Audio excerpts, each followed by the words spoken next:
Bonjour à tous, la Web TV pour les entreprises. Je suis Gilbert Weinborg, consultant en audiovisuel.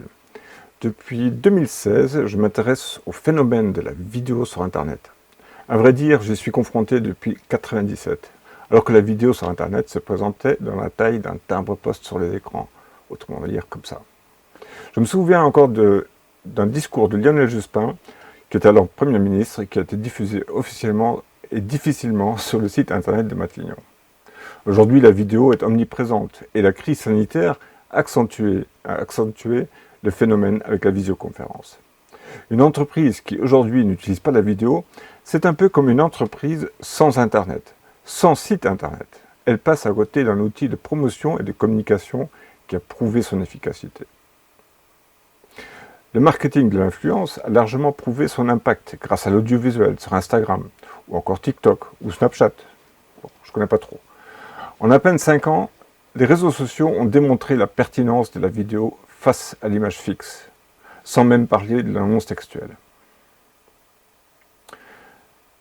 Les réseaux sociaux ont aussi poussé le modèle de la vidéo avec les directs, le live, et ce dès 2015. C'est là que je me suis lancé réellement. La crise sanitaire, et plus particulièrement le premier confinement, le lockdown, a chamboulé le monde et notre vision du monde. En quelques semaines, les entreprises et les salariés, sans compter les administrations et les collectivités, ont été obligés d'opérer ce changement et d'inclure la vidéo et le télétravail dans le modèle économique et dans l'écosystème. Ceci s'est forcément opéré par la digitalisation pour de nombreux métiers. La Web TV, c'est un peu un showroom pour l'entreprise. Et les sites internet, le bottin téléphonique, en quelque sorte. En mieux quand même. L'entreprise connaissait déjà les graphistes, les marketeurs, les innombrables métiers s'occupant de la visibilité de l'offre de l'entreprise. Elle connaissait les moyens de commercer en ligne, mais comment gérer cette nouvelle donne vidéo ? Alors commençons d'abord pour passer de Zoom à une Web TV. Le chemin pour passer de Zoom à une Web TV passe par une phase comment explorer Zoom avec plus d'efficacité et comment le maîtriser, ce qui est le plus gros problème d'ailleurs. Que ce soit Zoom ou Teams, lorsque l'on présente un sujet, on est souvent confronté au comment ça se présente chez l'autre. Est-ce que vous m'entendez ? Question qui revient souvent. De base, vous ne maîtrisez pas grand-chose sur ces logiciels de visioconférence. Malgré la qualité de ces deux leaders, les options et les fonctionnalités ne sont pas connues. Ou à vrai dire, on n'a pas toujours pris le temps de le regarder et de se familiariser. Moi y compris. Ces logiciels sont pensés dans une optique de discussion, ou d'échange, ou de présentation corporate, mais pas du tout dans une optique de valorisation d'images ou de son. Même si depuis le lockdown, ces logiciels ont évolué, et que les utilisateurs appréhendent un peu mieux ces logiciels, cela reste difficile à valoriser ou à mettre en valeur la présentation de l'utilisateur.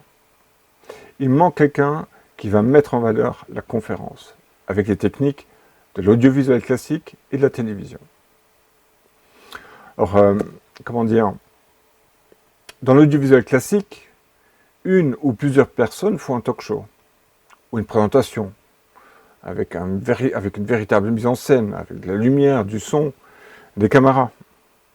Une équipe technique de production s'occupe de la mise en image de votre show et le diffuse. Dans Zoom ou Teams, c'est la webcam et les micros de votre ordinateur, en espérant qu'il soit suffisamment puissant, qui vont gérer ça.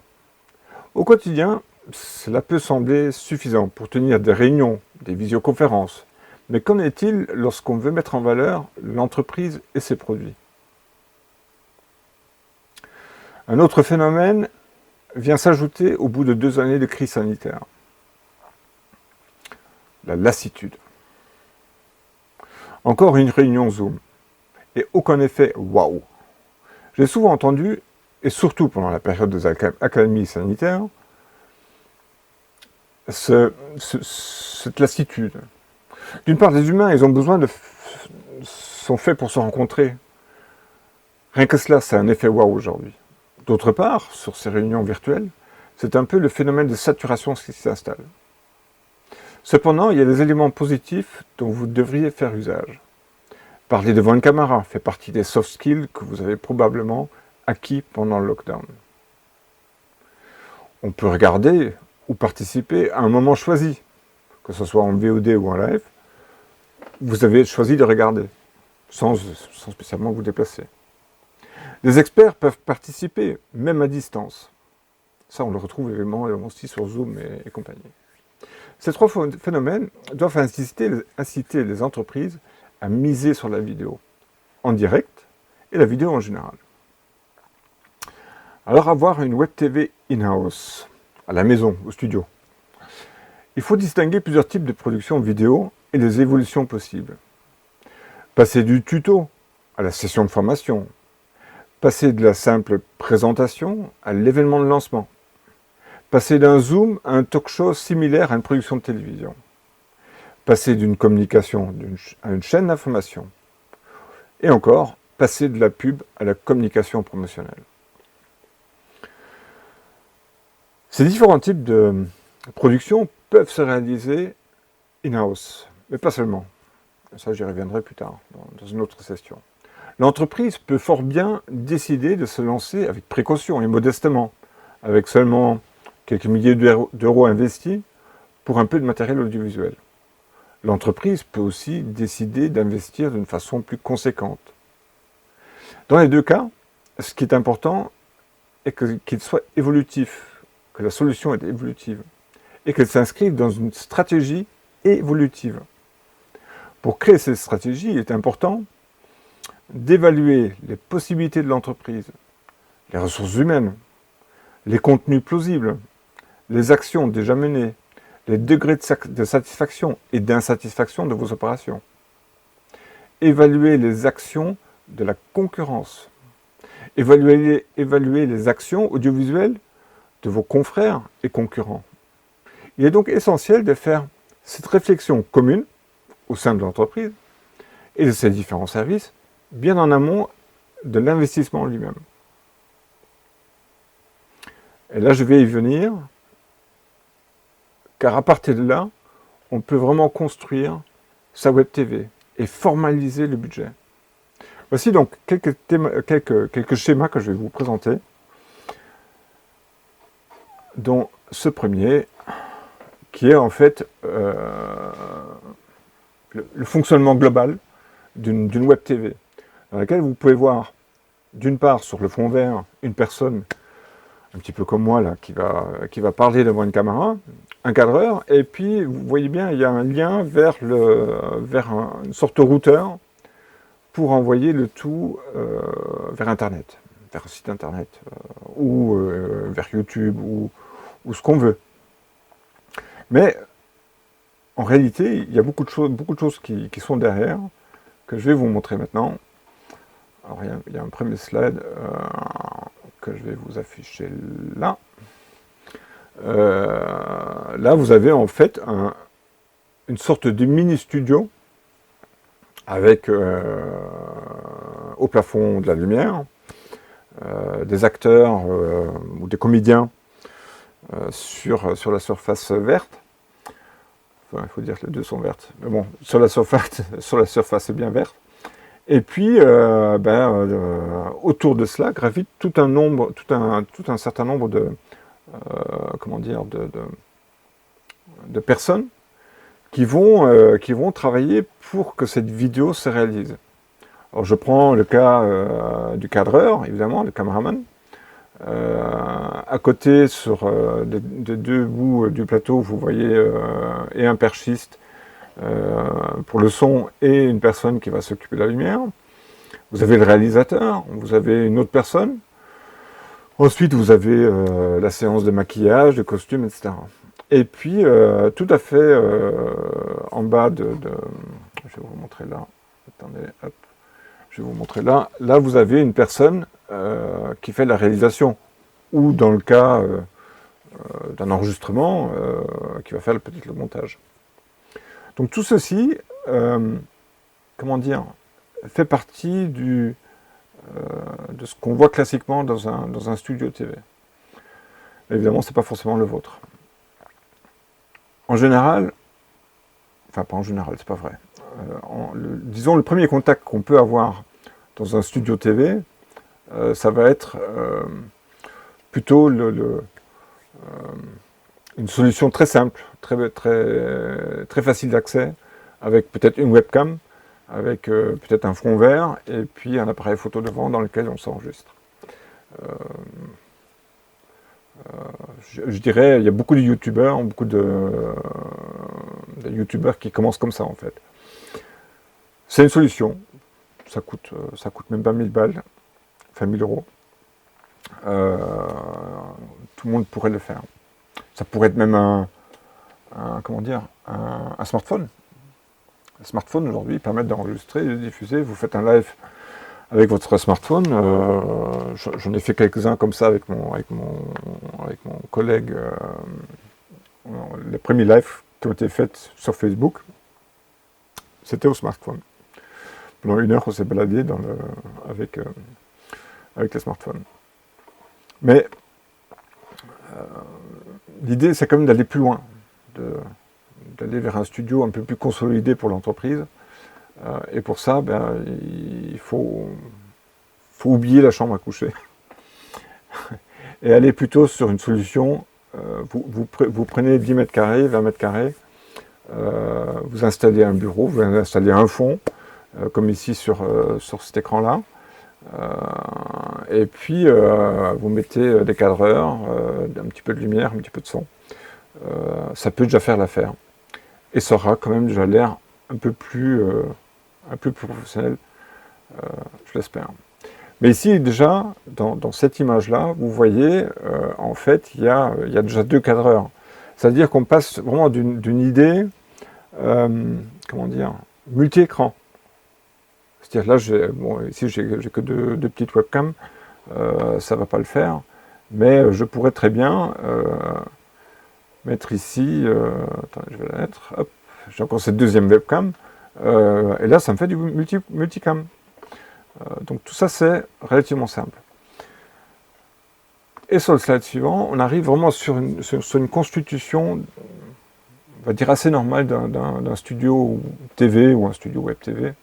Là, c'est quand même relativement petit, avec au plafond, du coup, pas mal de lumière.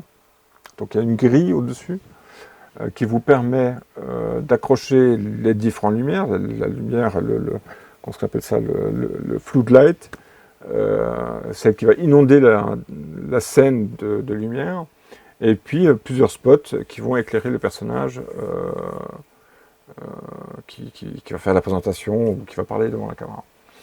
Et ensuite, vous avez une caméra, vous avez des prompteurs, enfin tout ce qu'on peut avoir sur une chaîne de télévision.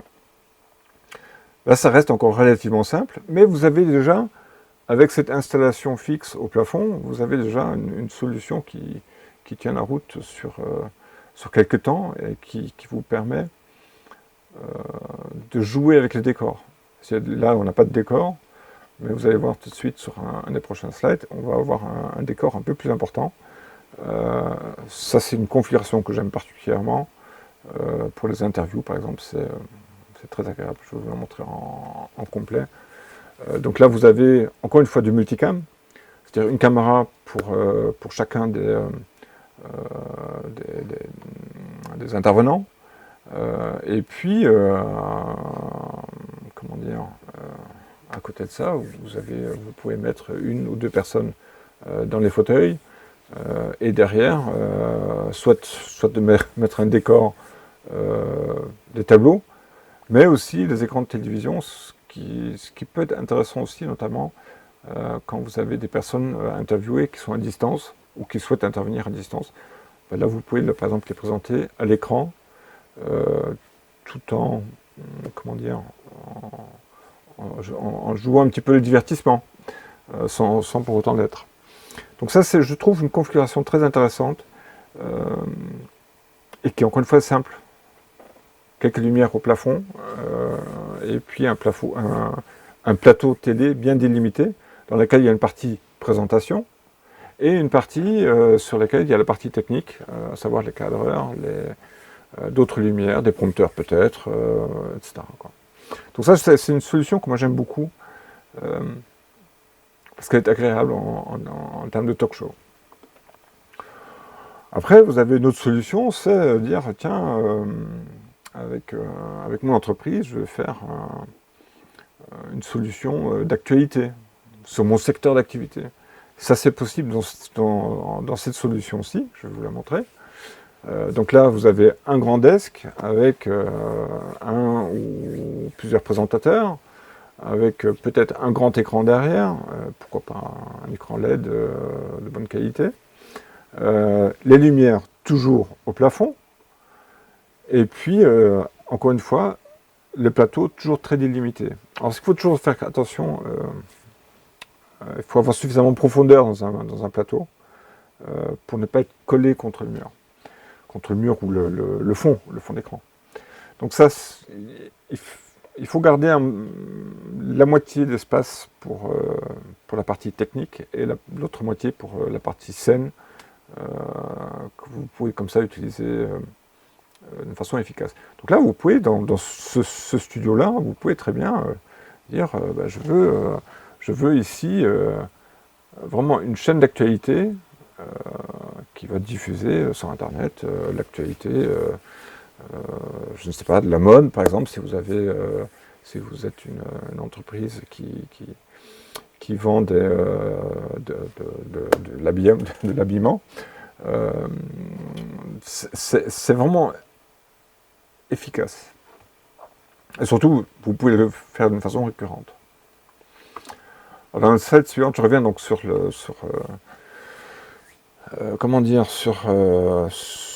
ce regroupement de personnes. Vous voyez, il y a quand même pas mal de personnes. Il y a deux choses à imaginer quand vous faites de la web TV. C'est qu'est-ce que vous pouvez faire aujourd'hui et qu'est-ce que vous pouvez imaginer demain, ou comment ça va évoluer. Et ça, je trouve ça d'une façon très,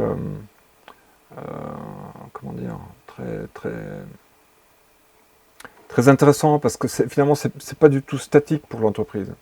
L'entreprise, elle peut évoluer, et son studio avec. Alors, d'une façon simple, vous pouvez commencer avec un tout petit studio, comme celui-ci, qui pourrait être un studio de niche, sur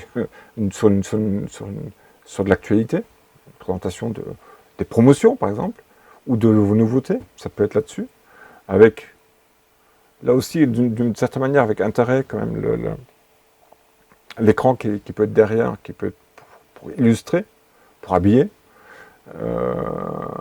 et qui peut éventuellement montrer vos produits en scène, un petit peu comme vous voyez sur les chaînes d'infos, que ce soit sur BFM, sur TF1, sur France Info, tout le monde travaille avec dans ce schéma-là, à peu de choses près. Hein.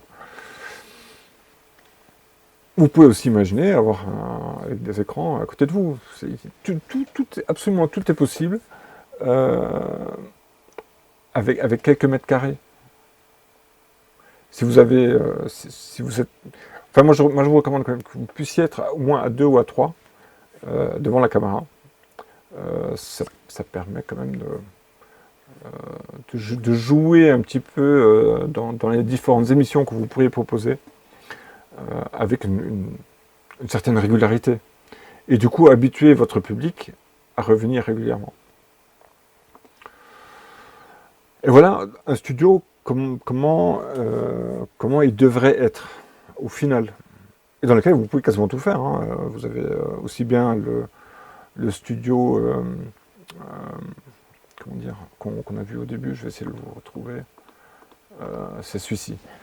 Soit ce studio-là dans lequel vous faites des mises en scène, vous faites des tutos ou des formations, peut-être avec des comédiens. Mais vous pouvez aussi faire des systèmes d'actualité. C'est le même studio, c'est-à-dire que vous avez au plafond bel et bien l'accroche de vos lumières, et puis au sol, vous avez les caméras avec les trépieds, avec avec le prompteur, avec pas mal de matériel qu'on peut mettre sur le plateau. Et je trouve que ce plateau-là en particulier, bon, même si je n'ai pas vu d'écran de retour, mais aujourd'hui, avec la visioconférence, on a quand même appris à discuter comment dit-on, par un écran interposé. Et là, vous pouvez le faire aussi. C'est-à-dire, vous pouvez très bien faire un talk show d'experts dans votre domaine, avec des experts dans votre domaine. Et puis, si malheureusement, vous fait faux bond parce qu'il est bloqué à Paris, ou il est malade, ou ceci ou cela, tiens, il est en quarantaine, là, il peut intervenir à partir de chez lui.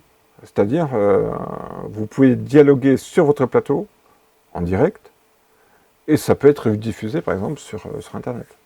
Donc, toutes ces possibilités-là sont vachement intéressantes quand vous avez un studio vraiment bien investi, bien réfléchi. Tout le plateau est quasiment, comment dire, bougeable. Vous avez une belle surface, vous avez la lumière qui est globalement pensée. Après, tout se déplace. Le mobilier, les caméras, vous pouvez inventer vos propres émissions. Et c'est encore une fois quelque chose à réfléchir en amont de vos premiers achats.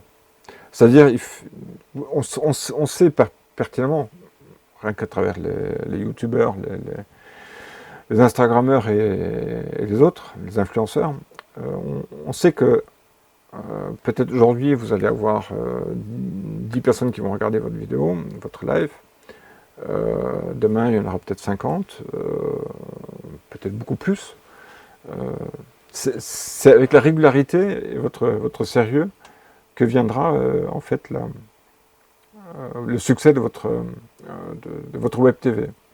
Et là, pour l'entreprise, du coup, tout l'intérêt est là. Ça génère un nouveau média pour l'entreprise, et chaque entreprise peut en avoir les siens, à peu de choses près. Je ne suis pas sûr que toutes les entreprises devraient avoir une web TV, mais il y en a un certain nombre, celles qui sont dans le commerce. Je pense par exemple, comment dire, les chaînes de... Si vous regardez un petit peu la télé le matin, vous voyez souvent des chaînes de téléachat, des émissions de téléachat. Faites un téléachat, si vous êtes dans l'e-commerce, qu'est-ce qui vous empêche? Et de plus, ces images, vous pouvez les réutiliser, vu que c'est vos productions, vous pouvez les réutiliser comme des vidéos indépendantes. Qu'est-ce qui vous empêche? Vous générez du flux, vous montrez en fait vos produits que vous vendez, vous les montrez en taille réelle. On a une idée physique de quoi a l'air ce produit. Donc ça c'est, je pense vraiment une chose importante à découvrir et comment dire, à traiter. Là, la crise sanitaire, bon, même s'il n'est pas encore tout à fait terminé, j'espère quand même qu'on va arriver au bout. C'est peut-être pour vous l'occasion, pour vous les entreprises, peu importe la taille, que ce soit la petite PME, le gros site e-commerce, prenons Amazon, pourquoi pas, lui largement les moyens. Mais chaque entreprise peut l'avoir, un commerce peut l'avoir, pourquoi pas. Dès le moment où il y a des choses à montrer, il y a des choses à raconter. La web TV, le studio, qu'il soit petit ou grand, rien ne vous empêche de le faire. Et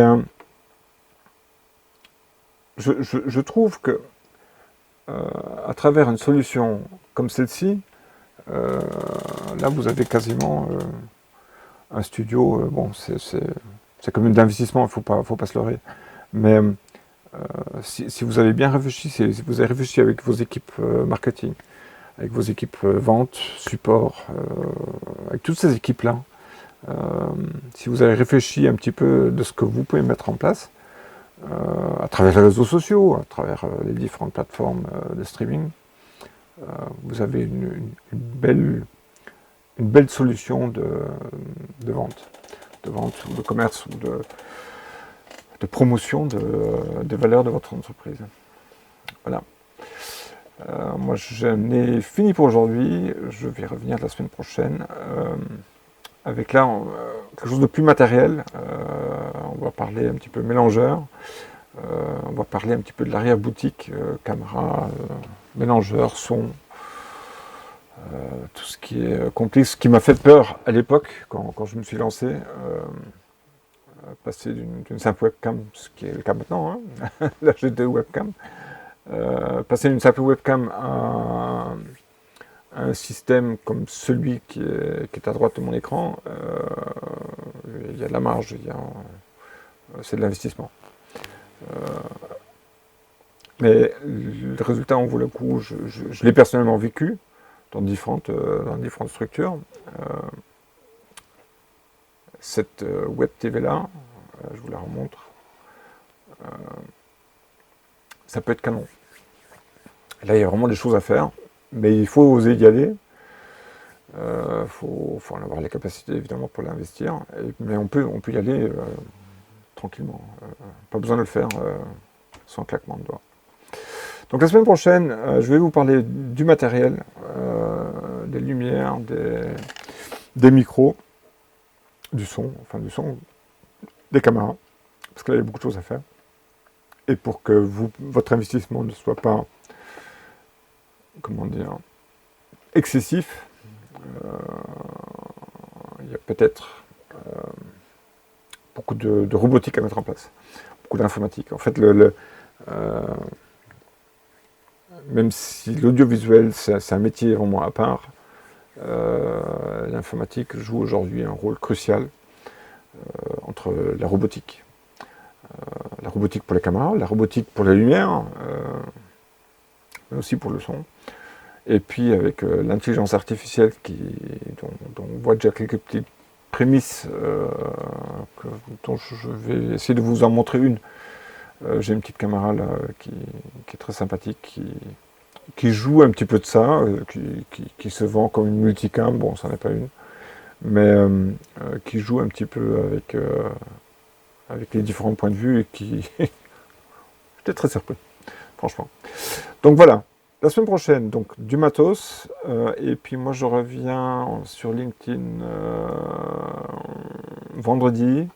Là ça va être beaucoup plus collectivité locale, territoriale. Voilà.